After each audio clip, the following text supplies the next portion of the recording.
The weekend has come and gone, and Dungeons and Dragons, one of many fantastic and really enjoyable month of March movies that came out, has come out, and it's actually exceeded its early projections about what it would do at the box office, making $38.5 million at the box office on its opening weekend. Now, while that does exceed early expectations, make no mistake, it's still not great. I mean, the movie is fantastic. I love this movie. And I love hearing from so much of our audience that have been writing and saying, hey, I want to go see Dungeons and Dragons. It's freaking awesome. It is freaking awesome. It's a really good time at the movies. And it came in number one at the box office. And it made $38.5 million. But this is a movie that I believe needs to make in the $300 million range to break even. Sheesh. And with a $38.5 million opening, that's not a great start. Now, I'm not surprised though at all, because when they first announced this movie, while I'm a big Dungeons and Dragons fan, obviously me and my wife and Ray play and all that kind of stuff, the reality was when they announced this movie, I had no idea what they were thinking. I mean, the stench of the first one with Jeremy Irons has still, and the Wayans, it's just still not gone away. And I just did not, is anybody asking for, other than me, is anybody asking for a Dungeons and Dragons movie? I just didn't know or believe that this was going to find a really big audience. First concern was fine because the movie ended up being awesome. I love the movie. But the second concern is coming into play. And here's where it's going to face challenges. A movie like this can still have strong word of mouth and have really good legs and cross that $300 something million mark to become profitable. It can happen. But we got Mario Brothers opening this week too. And that is going to gobble up a lot of the box office this coming weekend. So I am concerned about it. But it's also very interesting the fact that it was able to take John Wick Chapter 4 out of its top spot in John Wick's just second weekend. Go over, take a look at this graphic here. So as we see here, Dungeons and Dragons this weekend made $38.5 million at the box office.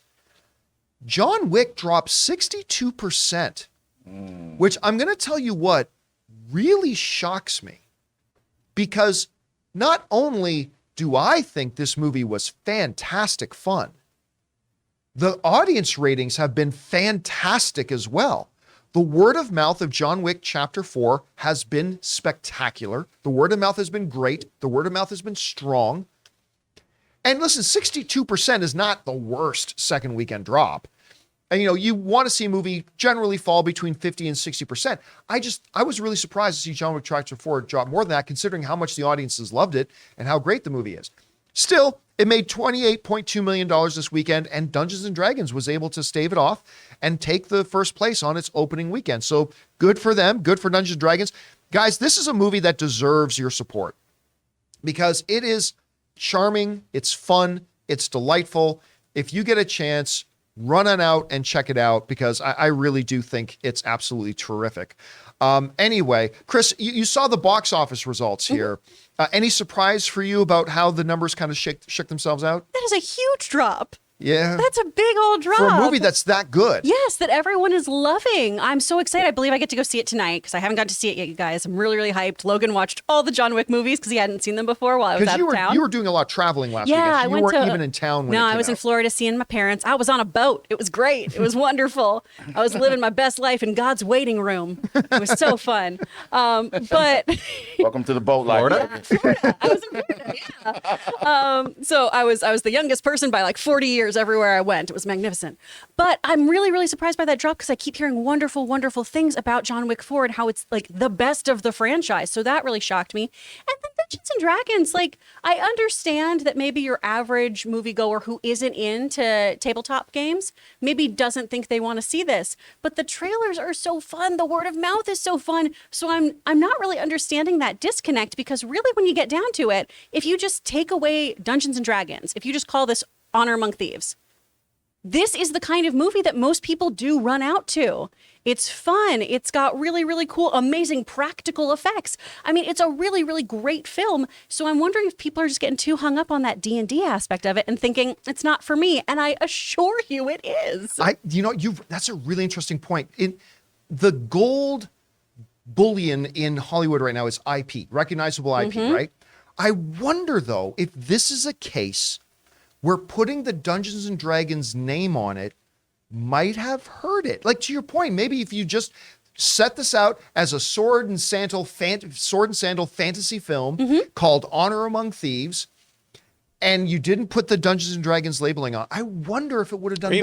Or even just flip it. Maybe just say Honor Among Thieves, a Dungeons and Dragons story. Yeah. And it's small.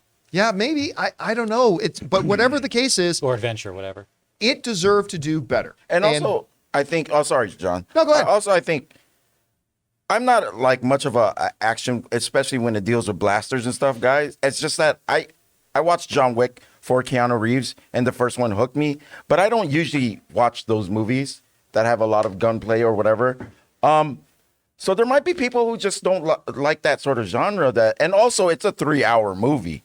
That's a lot that you have to invest. Maybe that's why Dungeons and Dragons? No, there's not a lot of Wick. repeat viewing for the. You mean John Wick 4? Yeah, John Wick 4. Okay, yeah.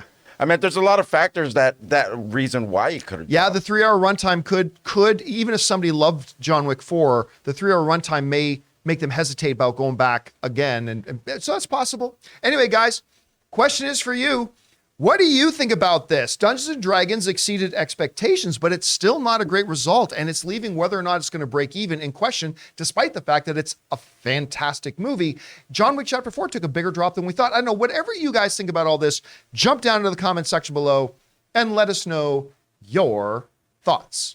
We want to take a second to thank a sponsor of today's video, HelloFresh. With HelloFresh, you get farm-fresh, pre-portioned ingredients and seasonal recipes delivered right to your doorstep. Skip the trips to the grocery store and count on HelloFresh to make home cooking easy, fun, and affordable. And that's why it's America's #1 meal kit. And there's no worries if you're not a pro in the kitchen. HelloFresh's foolproof recipes arrive pre-portioned and easy to prepare in just a few steps. You'll be feeling like Gordon frickin' Ramsay in no time. And guys, look, we're always looking for more ways to save money. HelloFresh is cheaper than grocery shopping and 25% cheaper than takeout. I've told you guys before, Ann and I love using HelloFresh. Not only is it really easy to put together fantastic looking and tasting meals, but it's also a lot of fun, and you get this really great sense of accomplishment when you're looking at this prepared dish that you've made with your own hands. So go to HelloFresh.com/Campea50 and use the code Campea50 for 50% off, plus your first box ships free. That's HelloFresh.com/Campea50 and using the promo code Campea50 for 50% off your first box ships free. HelloFresh,